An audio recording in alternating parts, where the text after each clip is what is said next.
Suppose I ask you to differentiate this x is equal to t square and y is equal to t cube. I'll give you guys 10 seconds.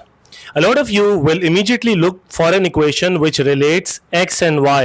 You don't have y as a function of x or vice versa, right? But Cambridge is asking something much deeper. There isn't an equation. There are only two independent equations, equation number 1 and equation number 2, and yet Cambridge still expects you to find the derivative of y with respect to x. How? That's exactly what today's lecture is going to be about. Assalamu alaikum everyone, welcome back to Easy Taleem. Today is a huge milestone. Today we finished the final differentiation technique of Cambridge P3 Math, Pure Mathematics 3 9709. Over the past few weeks, we have completed the entire algebra, logarithms, linearization, trigonometric identities, and our formula in the auxiliary angle form, trigonometric equations, product and quotient rule, implicit differentiation. Excuse me. And today we are going to do parametric differentiation. After today's lecture, you will officially know every differentiation method Cambridge expects before integration. From next Monday, we begin integration. So don't miss today's lecture because integration uses everything we have learned. Now, let's do a 2 minutes recap of what we have done. I'm going to revise 6 weeks of calculus in about 1 minute. So we did power rule.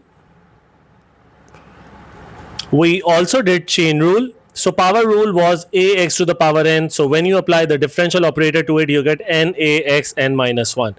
Chain rule.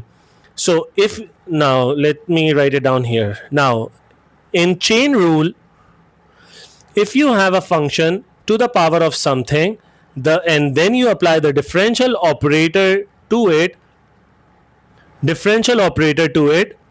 you first bring down the power, you write down the function as it is, reduce the function's power by 1, and then you multiply by the derivative of the inner function, right? So that's chain rule. Product rule is when there are two functions that are multiplying together. So let's say there is an f of x and there is a g of x, and when you apply the differential operator to it, to the product of them, how do you do that? So this becomes f of x times g prime of x, which is the differential of second function, plus g of x times f prime of x, which is the differential of the first function. Now if you have a quotient, now what is a quotient rule? As the name suggests, it applies to the quotient if there are two functions in the form of a quotient. Now when you apply the differential operator to the quotient, it becomes vu dash, so denominator times differential of the numerator minus numerator times differential of the denominator, whole difference divided by the square of the denominator. vu dash minus u v dash over v square. Okay, so that's the quotient rule. Now in implicit differentiation, it's when you cannot isolate the dependent variable, right? Implicit differentiation. So it happens when you have something like xy plus sine 2y, for example, is equal to 8. So when you apply the differential operator to this entire thing, so of course the left hand side, it just becomes 0 because the derivative of a constant is a 0. So this thing, when you apply to it, so this is you apply the product rule, so this becomes u v dash is nothing but 1 times dy by dx plus v u dash is nothing but 1 plus, what's the differential of sine to y? It's cosine 2y times the differential of the inside function. So we are applying the chain rule, which is nothing but 2, and we apply dy by dx here as well, and this is just 0, and then you make dy by dx the subject and take everything to the other side, right? So that's implicit differentiation. We also did logarithmic differentiation. So for example, if you have a function in the argument of a logarithm and you apply the differential operator to it, so this becomes 1 upon function times the differential of the function. So if the argument has a dependent variable or a y in it, then you also put dy by dx with it. I have covered it extensively in my last lecture from Wednesday, 2 days ago, right? So you can go and check that. If you apply the differential operator to an exponential function, For example, you have something of that this sort. So this stays the same. It just gets multiplied by the differential of the power, and the same implicit differentiation applies here as well if that's the case. Also, so we also covered the case for trigonometric differentiation as well. So if you have a case of, let's say, sine 2x square and let's say to the power of 7, for example. Now this becomes what? So first of all, you apply the power rule. So 7 comes down. This becomes 7 2x square power 7 minus 1, that is 6. And then you apply the chain rule. So this gets derivated. So this becomes cos 2x squared. You further apply the chain rule for the argument of the trigonometric function, which then becomes 4x. So this is the entire differentiation for trigonometric function. So everything you have learned so far assumes one thing. There is one equation like y is equal to x square plus 3 cosine of x. For example, there is one dependent variable in terms of an independent variable, or y is equal to exponential power 3 sine of x, something like that, or y is equal to sine 4x, a simple function, or y is equal to ln 5x, something of this sort, right? Now everything depends on x. Today Cambridge breaks that assumption. So this is the reason that parametric equations even exist. So I'm going to ask you a question. Why do we write y is equal to x squared? Why do we write this? So this is a question mark instead of x is equal to t and y is equal to t square, right? So if this is the situation, so we are saying that x is equal to t. So when we substitute it here, eventually we get y is equal to x square, right? We could write it in this form. After all, they represent exactly the same curve. So why invent another method? So this is a very good question, because many curves cannot be written nicely as one dependent variable in terms of another independent variable. So for example, imagine somebody starts walking. Every second their x coordinate changes. On a Cartesian plane, every second their x coordinate changes, right? And every second their y coordinate also changes. So x, the x coordinate is a function of time, and because it's changing every second, and the y coordinate is also a function of time, right? Because their y coordinate is also changing. Now both depend on time. Time becomes the parameter. Instead of saying that their y coordinate, their vertical movement is a function of their horizontal movement, which is not the case, because x is a function of time and y is also a function of time. They are not directly related, right? And so both, or let's just write y is a function of phi, another function of t, right?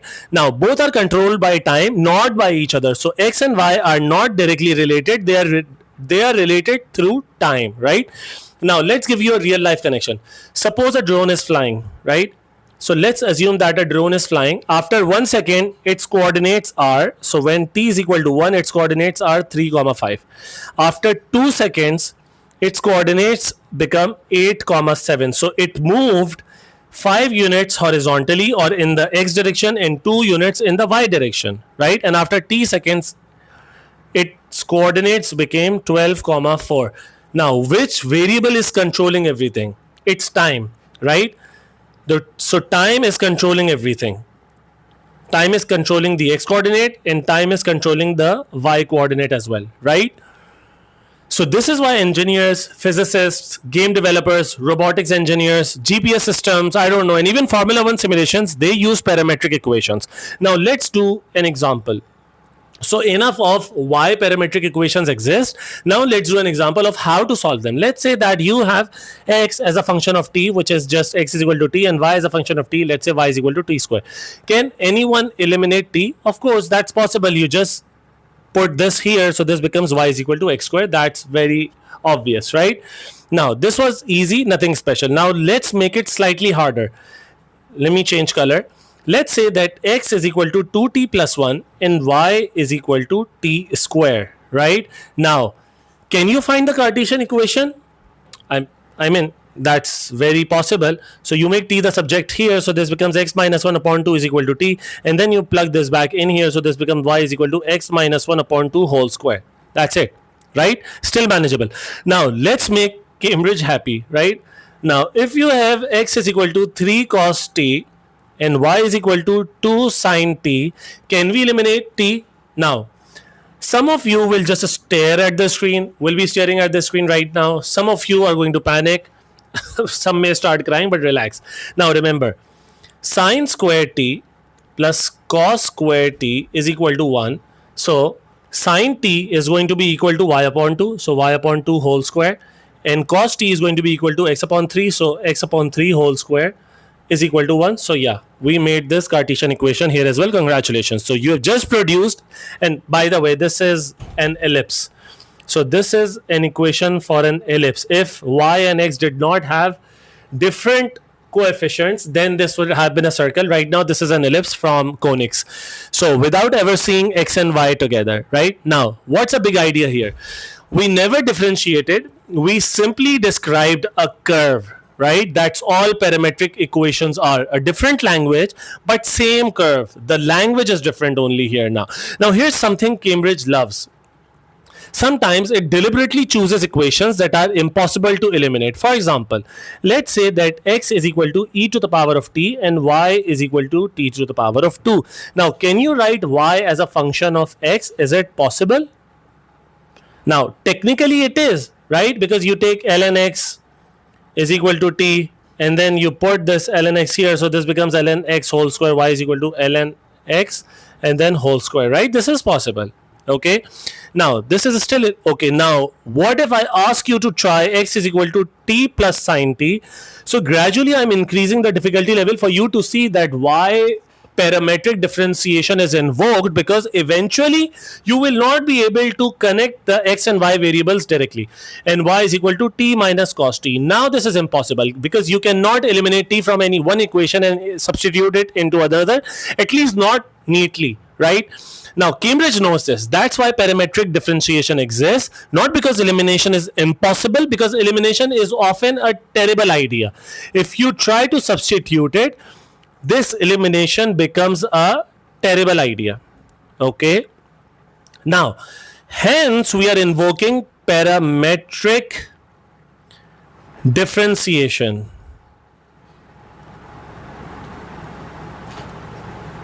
Thanks to this invention.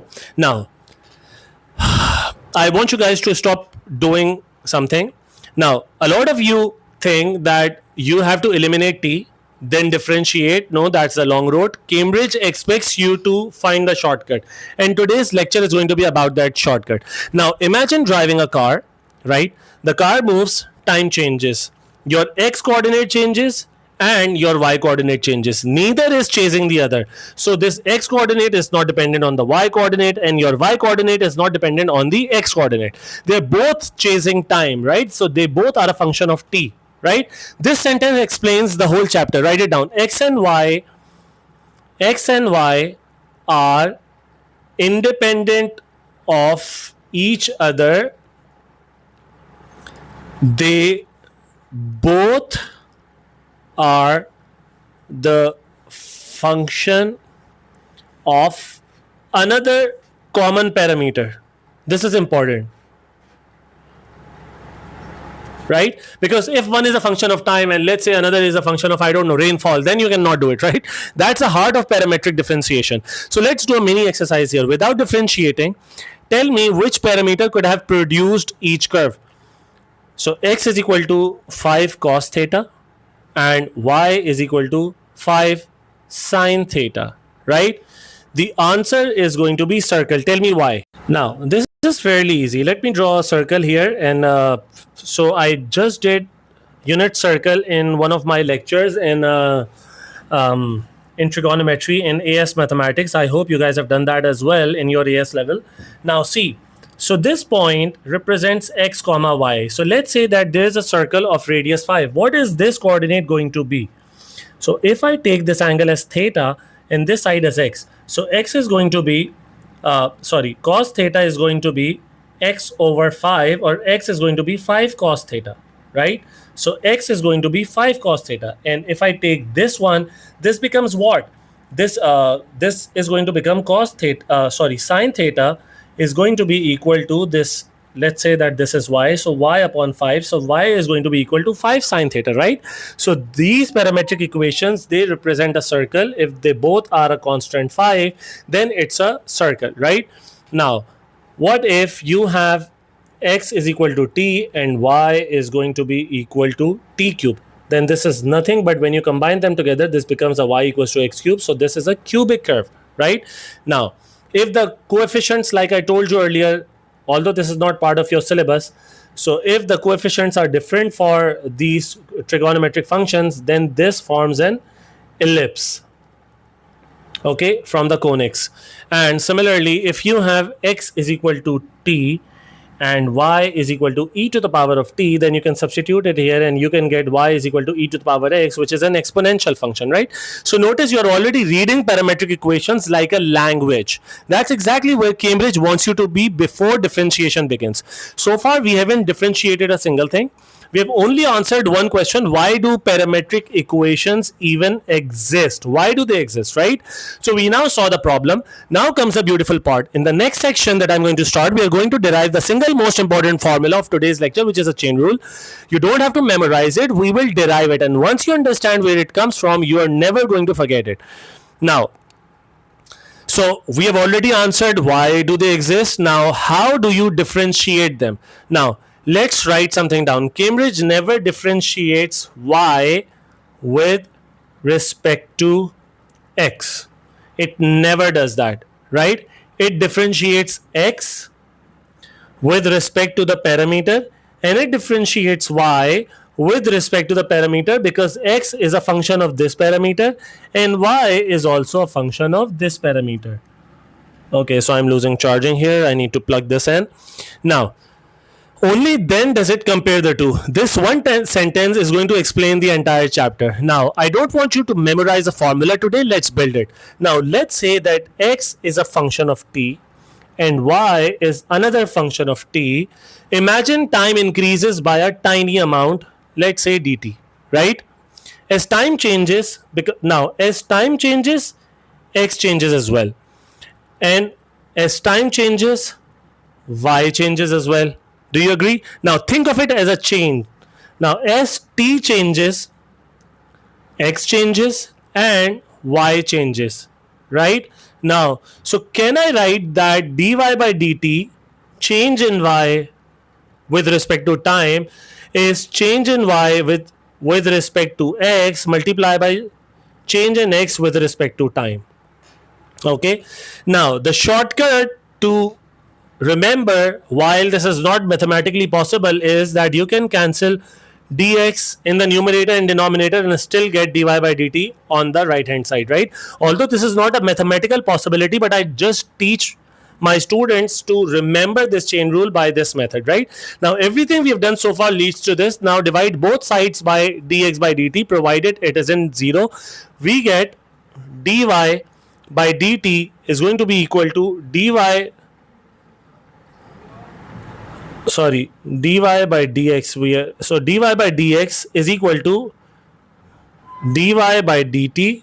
We are dividing the entire equation by this, right? Or cross multiplication. So this becomes dx by dt. So this is the formula that is going to explain this entire chapter.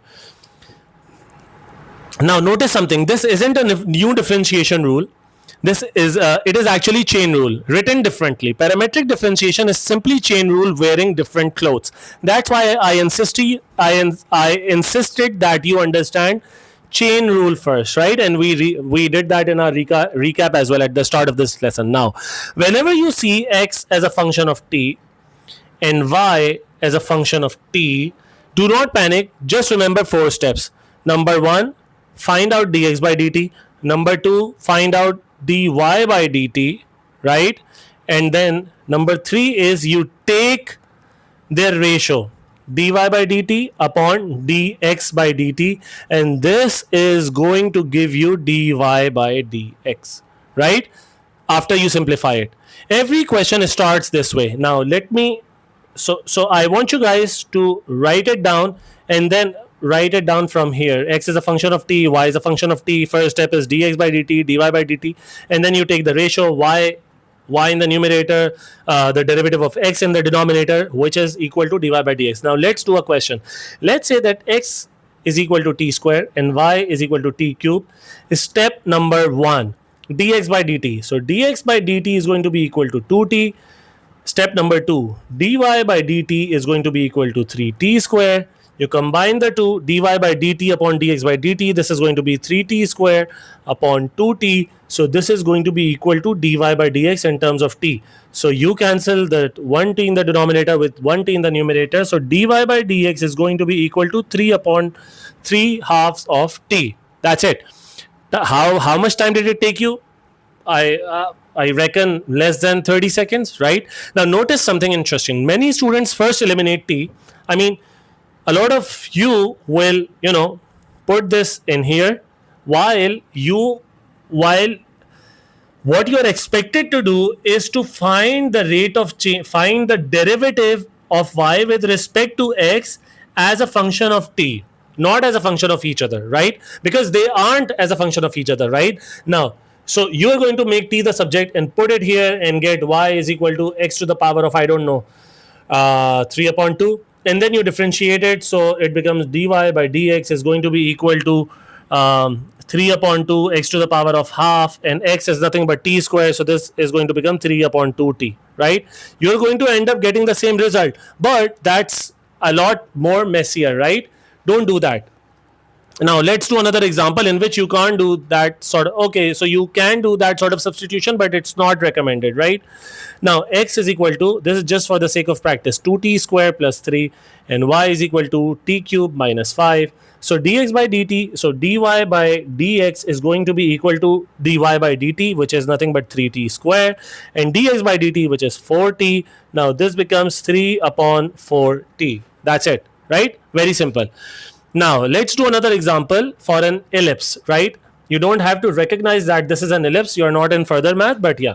So x is equal to 2 cos theta, y is equal to 5 sin theta. Now dy by dx is going to be equal to dy by dt in the numerator, which is nothing but 5 cos theta, and dx by dt, which is nothing but minus 2 sin theta. So that's become minus 5 upon 2 tan theta, right? Tan theta goes in the denominator, right? Now, did anyone notice that we just differentiated sine and cos and used quotient without ever calling it quotient rule? Every topic is now working together. Now, let's do an exponential. I'm just trying to do all sorts of questions here so that you have all the cases in your arsenal. So, x is equal to e to the power of t, y is equal to t square. Now, let's say e to the power of 2t, right? Now, dy by dx is going to be equal to dy by dt, which is nothing but 2t. Dx by dt is 2e2t, and that's it. You have got your answer, right? That's it. Now, let's do another one for logarithm. X is equal to ln t square. Y is equal to 3t5, I don't know. So, dy by dx is going to be equal to dy by dt in the numerator, which is 15t4. And dx by dt in the denominator, which is 1 upon t square into 2t. So this and this cancels. So this is 2 upon t. T goes in the numerator. So you're left with just a 2 in the denominator. So this is nothing but 15 upon 2 t to the power of 5. Right? That's it. Now, let's do another one, a trigonometric one with algebra. Let's say x is a function of x is equal to t square, y is equal to sine of 3t.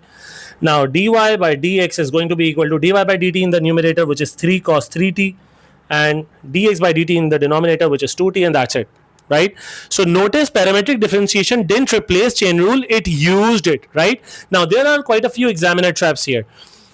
So suppose you get the same equation, x is equal to t square and y is equal to cos of 5t, right? Now, some students are going to write dy by dt is going to be equal to negative sine 5t, and they do not put the differential of this, they do not multiply by the differential of this, right? Because the chain rule is there. That missing 5 has cost thousands of candidates marks, right? If you go through the examiner reports, this is what the examiners are always crying about. Now, second derivative. Students ask that, sir, can we find d squared y over dx square as well? Oh, absolutely, but Cambridge has another formula for that. We'll use it later today in the harder examples. For now, just master the first derivative, right? Now, suppose, and that's not part. Okay, so we'll come to that in a bit. So x is equal to t square and y is equal to 4t plus 1. Now find the tangent at t is equal to 2. You have to find the tangent at t is equal to 2. So first of all, find the x and y coordinates. So At t is equal to 2, x is equal to 4, and y is going to be equal to 9. So first of all, we got this. Now, what is the dy by dx at t is equal to 2? So dy by dx is going to be equal to dy by dt in the numerator and dx by dt in the denominator. So, and when you put t is equal to 2, so this is just 1. So the equation is going to be y minus y1 is equal to mx minus x1, and that's your equation of the tangent at t is equal to 2. As simple as that. So y is equal to x plus 5. So y is equal to x plus 5 is going to be your equation of a tangent, right? Now notice how natural it feels. So what's the normal of, if you were asked to find the normal, it would just be negative reciprocal, so negative 1 over 1, right? So this is going to become negative 1, and the equation of the normal is going to be negative x plus 5. We are going to use the same coordinate because the normal and tangent to a curve passes through the same point, right? Now, parametric curves behave exactly like ordinary curves, right? Now, what's a big takeaway from today's lecture? Let's summarize. When Cambridge gives you x as a function of t and y as a function of t, you never eliminate first, you never look for shortcuts, you never invent formulas. Simply ask yourself, find dx by dt, find dy by dt, take the quotient, and that's all. Now, so far we have learned the mechanics. Now comes the part that actually earns A star grades, right? Cambridge almost never asks straightforward parametric differentiation. Instead, it hides it inside tangents and normals and stationary points, curves parallel to the axes, mixed trigonometric questions, exponential questions, questions where 2 or 3 differentiation techniques work together. Now, in the final part of this lecture, we'll solve genuine Cambridge style problems and, more importantly, learn how examiners expect you to think, not just calculate. By the end, you'll have completed every major differentiation technique in P3 and be ready to begin integration next week from Monday. Now,